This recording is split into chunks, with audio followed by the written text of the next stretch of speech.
warahmatullahi wabarakatuh. Harka fuunee shamaa hordoftoota tiyya har'a warri moobaayilii qabdanii fi zeen qabdan akkaataa daataa bilaashatti fayyadamtan isin argisiisa obboleeyyan kiyya kottaatiin afaan tura.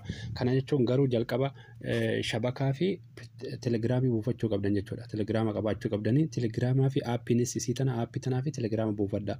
Dirqama garuu telegiraama qabaachuu qabdan shabakaa kana fayyadamuuf jechuudha obboleeyyan kiyya. Aappii kana namni martuu ni beektu pileestoor keessaa gadi buufattu jechuudha. Namni martuu ni qabdan jechuudha. Anammoo tartiiba isaa isin argisiisa. Egaa tartiiba keessaa baane ammoo haala xariiqasii ammoo bilaashuma dalay jechuudha. Amma jawaala waayifaa fi hidhadhee tartiiba isaa isinitti argisiisuu deema waan ta'eef isinis shabakaa qabaachuu qabdan jechuudha jalqaba. Okay, egaa gadi buufattanii aappiin isii kana aappii kana akka jettanii galtuu banuudhaa fi shabakaa qabaachuu qabdan isiniin jedheera. Jalqaba maaliif shabakaa malee wanni martuu tartiiba isiniin jettu inni akkanatti isiniin jedhe isin aappii okay mattaniini ammallee isinii fida akka kana jechuudha. Okay. Ammas yes jettaniini jechuudha. Okay jettaniini amma ambraa keessa nagalchee. Okay. Amma haala kanattiin eega gadi bananne akkas jettanii keessa seennaa jechuudha.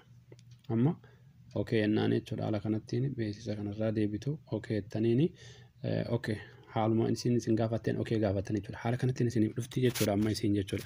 Haala kanattiin eega isinii dhuftee maal gochuu qabdan isii tanaa ni bantan jalqaba isii kana bana. Akkas bantu isii tanaa ni bantu jechuudha. Eegasii tanarra gadi buutanii jechuudha bakka too intini tani argitumi isii tana kilik goote jechuudha yeroo takka jechuudha gadi buutanii dhumarratti ka jirtu kana jechuudha HT file ka jettu tana jechuudha isin galee isii irratti okay gootanii jechuudha.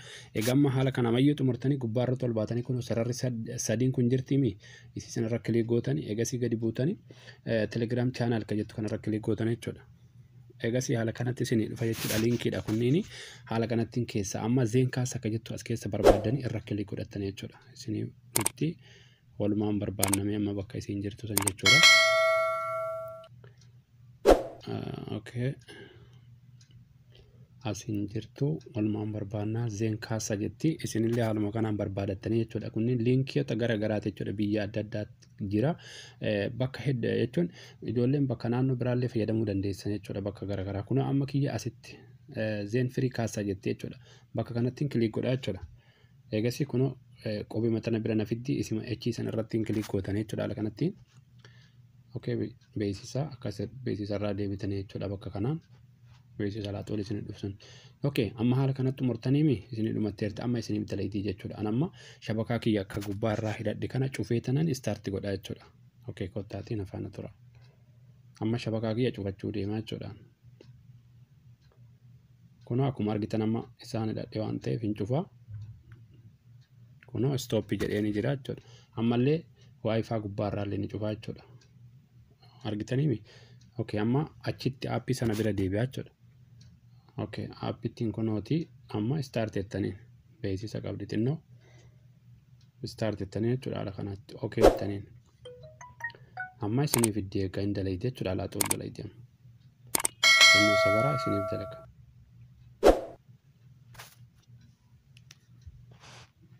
Amma isiniif dalagaa daqiiqaa ta'e okay kunoo akkuma argitan amma alaa xool jechuudha dhufteerti amma kunoo kijiba kan jenne egaa si'a beeksisa xiqqoo ni qabdi. Beeksisa xiqqoo qabdi waa hunda isin afotti irraa cufeera waan ta'eef okay amma daqiiqaan tana xinnoo qoxxortu isii tana ni qoxxorte jechuudha. Maaliif alaa xool yeroo isin daqiiqaa 9 fa'aan isin qoxxorti isin sa'aatii 6 akka isin dalaytu isin argisiisa. Beeksisa kana jechuudha ofirraa cuftanii beeksisa qabdi xiqqoo ni beektu warri jeeni. Kalaas kun obboleeyyan kiyya beeksisuma xiqqoo tana qabdi booddee achi kalaas isin beeksisa kana kin irraa deebitanii amma kun alaa xool isin dalagaa jirti gubbaarra teleerratti kun stop akka argaa jirta waan ta'eef isin dalagaa jirti jechuudha. Haala kanattiin gadi buufattanii fayyadamuu ni dandeessan telegiraamii qofa gadi buufattanii amma waan barbaadan YouTube seenee isin argisiisu YouTube seenaa jechuudha. Amma YouTube seenaa YouTube akka dalaydu walumaan ilaalla. Waa hundaayyuu isin dalaydi jechuudha obboleeyyan kiyya itti fayyadamaatii waliif daddabarsa. Garuu ammoo wanti kun linkiidha gara fuulduraa ammoo unkiin wanti jirtu nima jirtii mire unki waa kutachuun isiin hafu hundaafuu waan kutachaa kutattu inshallah xariiquma biraatiin ofirraa hiina hin sodaatinaati hidhadhaa ofirraa kunoo YouTube alaa xoolii akka dalagaa jiru argaa jirtanii waa hundaan dalaydi jechuudha obboleeyyan kiyya kanuma isinitti agarsiisu waliif share godhaa asumaan immoo YouTube keenya immoo subscribe like gochuu hin dagatina akka waan guyyaa guyyaan haarawaa argattan isiniin jenna waliif daddabarsaa like gochuu hin dagatina. Assalaamu alaykum warahmatullaahi wabarakaatuh.